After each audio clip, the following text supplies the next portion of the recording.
30 Ocak 1945, gece saat 9'u biraz geçiyor. Buz tutmuş bir güvertede genç bir anne, bebeğini göğsüne bastırmış, ayaklarının altında metalin ilk kez sarsıldığını hissediyor.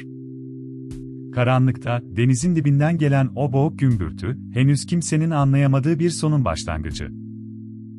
Az sonra bu gemi, tarihin en ölümcül deniz faciasına dönüşecek, Titanik'in 6 katı can alacak bir felakete.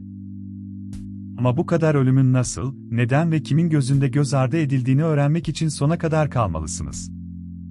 Aslında hikaye, batıştan haftalar önce başlar.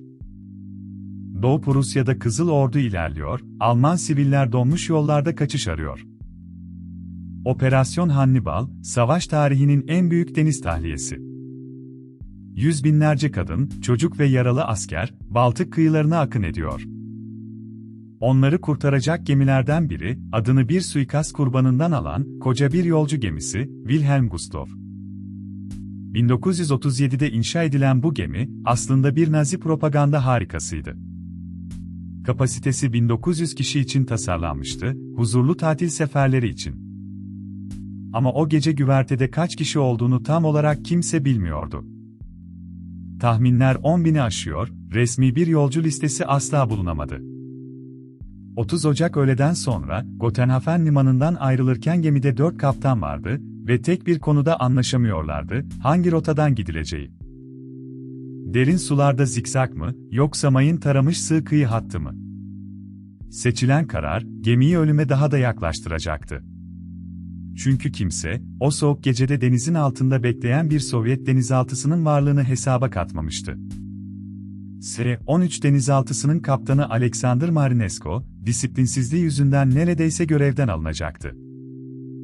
Bu gece, kendini kanıtlamak için gözünü karanlığa dikmişti. Saat 21:08. Gustloff'un güvertesindeki ışıklar, çarpışmayı önlemek için yanıyordu ve tam da bu ışıklar, karanlıkta gemiyi bir hedef tahtasına çeviriyordu. Marinesko emri verdi. 4 torpido fırladı sudan, Anavatan için, Sovyet halkı için, Leningrad için. 4.'sü tüpte sıkıştı, patlamadı. 3'ü yetti.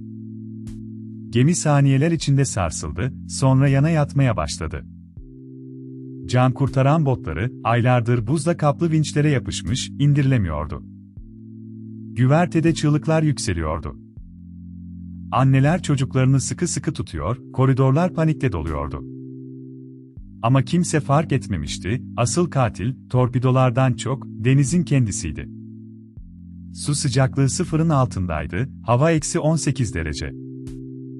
İnsanlar denize düştüğü anda, birkaç dakika içinde bilinçlerini yitiriyordu.